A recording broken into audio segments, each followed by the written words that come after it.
Excited na para sa kanyang fan meeting si Korean actor An Bo-hyun. Gusto niya rin daw i-explore ang bansa, pero saan kaya niya balak pumunta? Narito ang chika ni Aubrey Carampel.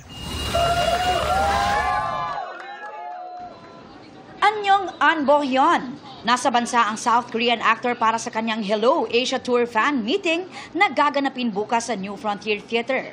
First time daw niya sa Pilipinas at excited ma-meet ang kanyang Filipino fans.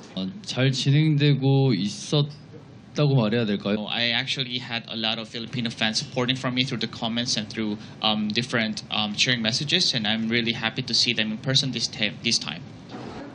Natry na raw niya ang ilang Pinoy food na ang ilan daw ay may similarities din sa Korean dishes at nagustuhan niya.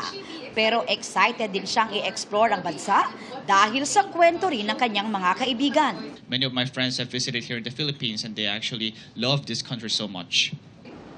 Saan-saang lugar sa Pilipinas kaya ang gusto niyang bisitahin? Palawan, Boracay, Cebu, anywhere would be good for a vacation with my family. Bago maging aktor ay naging boxer at model si Bo-hyun. Napanood ang Korean opa sa K-drama na Yumi Cells na napanood sa GMA Network.